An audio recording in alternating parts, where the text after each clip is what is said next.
Fafa Taveras, gracias por aceptar esta entrevista. A 60 años de la caída de la dictadura, celebramos la libertad, pero es obvio que arrastramos todavía prácticas políticas que eran propias de aquel régimen. ¿Cuál parte piensas tú que no hemos tumbado todavía de aquella dictadura? Lo primero es que el 30 de mayo murió Trujillo, pero no el trujillismo. Y parte del problema dominicano ha sido que enterró al jefe, pero no se dio cuenta que el jefe quedaba en las prácticas que había establecido. Algunas cosas desaparecieron con su muerte, pero en definitiva la intolerancia frente a sus adversarios, la falta de transparencia, el hecho de que la política es un instrumento en beneficio de los que la manejan, de que el que está en el poder y no lo aprovecha es un pendejo, es un derecha trujillista, y eso se fortaleció con la muerte del jefe. Y hemos vivido bajo el impacto de esa derecha trujillista hasta ahora, en que por primera vez estamos planteando el problema del fin de la impunidad, exigiéndole a los funcionarios del gobierno una política transparente, sujeta a la ley, sin subterfugio, sin maniobra, sin maña, para condicionar el ejercicio de la autoridad al beneficio personal de los que la dirigen. La política no es un negocio, es un servicio. Y después de la muerte de Trujillo no hemos podido erradicar el trujillismo que representa, que la política siga siendo vista como un negocio. Fafa, durante el proceso mediante el cual estábamos trabajando para la realización de esta iniciativa, 1961, el año de la libertad, participamos contigo de una conversación sumamente interesante, donde tú apuntabas cómo la concentración de poder del trujillismo permanece en muchos grados de forma intacta en el presente dominicano. Trujillo centralizó el poder en su persona y él era la culminación de una práctica histórica desde la fundación de la República. Yo insisto, el artículo 210 fue impuesto por Pedro Santana a los constituyentes que estaban elaborando la primera constitución, y el artículo lo que hacía era darle vigencia al concepto de que el jefe era el jefe, no era la ley, no era el derecho, era la voluntad del que mandaba. Y esa herencia que surgió con la propia constitución que se le impuso, se mantuvo como una práctica en toda la historia dominicana. Los que mandaban creían que tenían licencia para hacer todo en su interés o su beneficio. Se generalizó la idea de que la política era un espacio para imponer una autoridad y usted condicionarla a su interés. Alcanzó el mayor nivel con Trujillo, que la personificó al sentido de, a nivel de él como persona, concentrar el poder económico, administrativo, legal, ético y hasta el derecho del hombre con las mujeres. Increíble. Nadie había concentrado tanto poder como Trujillo en sus manos. Muerto el jefe, aquí no hubo una discusión sobre el sentido del trujillismo desaparecido. Y salimos del jefe, pero no de su herencia. En República Dominicana hemos, de manera oficial, incluso la historiografía, la academia, ha subestimado muchas veces ese protagonismo del pueblo. Y uno de los puntos que más se resaltan en 1961, el año de la libertad, la exposición, es precisamente esa participación popular decisiva a la hora de echar a los Trujillos. Esa resistencia permanente que mantuvo el pueblo expresado en gestas dentro y fuera de la isla.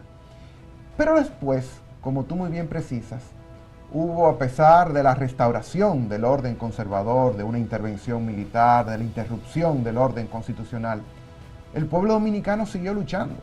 Tanto así que primero venció al triunvirato el 27 de abril. Luego resistió a una invasión norteamericana. Luego resistió a 12 años dictatoriales de Joaquín Balaguer. Luego se alzó popularmente contra el neoliberalismo, en lo que significó la primera poblada antineoliberal en el continente. Y en el 2020 echó al PLD del poder. ¿Cómo tú ponderas a los 60 años de aquel 1961 precisamente la participación del pueblo dominicano como protagonista de su historia?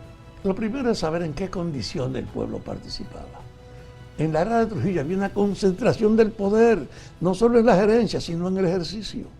La parte de la población no tenía el nivel de información que tiene hoy. En ese sentido, no teníamos la democratización de los teléfonos. En esa época, el papel fundamental eran los líderes, que ellos establecían la orientación y sus seguidores salían a reproducirla. Porque en el fondo nadie por su propia cuenta podía adquirir el conocimiento que les daba de orientación su jefe.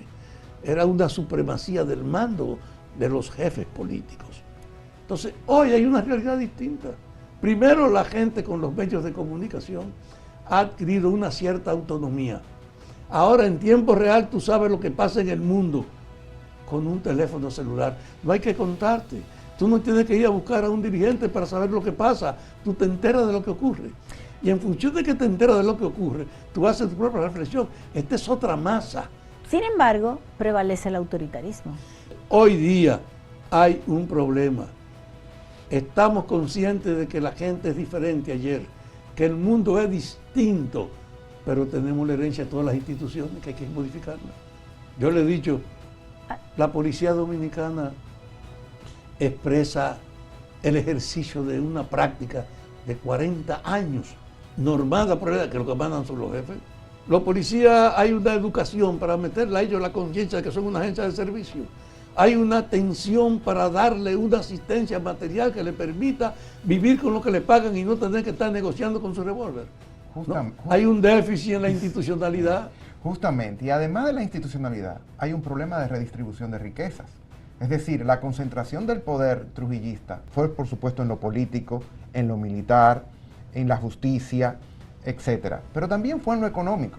Y hoy en día nosotros vemos que esa redistribución de la riqueza que prometió el fin del trujillismo, o por lo menos de Trujillo, no se ha hecho todavía de acuerdo a los principios republicanos de forma equitativa entre todos los dominicanos. Pero una forma es que como el Estado se administraba en función del interés, ¿qué fue lo que hizo el gobierno anterior o los gobiernos anteriores?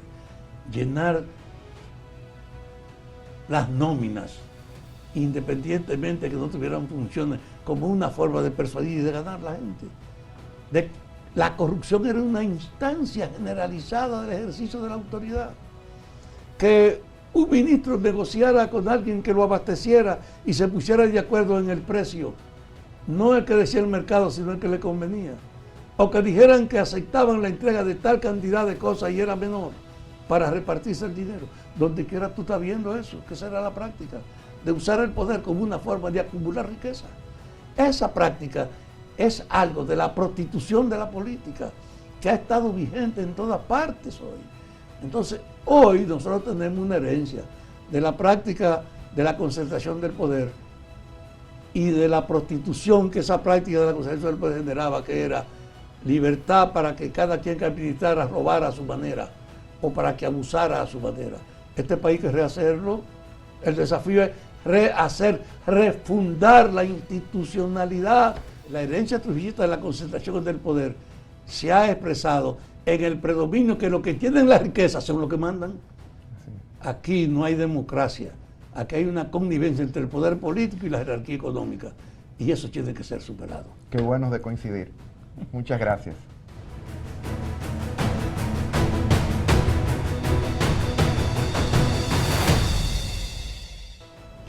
Gracias por la sintonía. No dejen de visitar la exposición en el Centro de los Héroes y les esperamos en una próxima entrega de 1961, el Año de la Libertad. Soy Patricia Solano. Hasta entonces.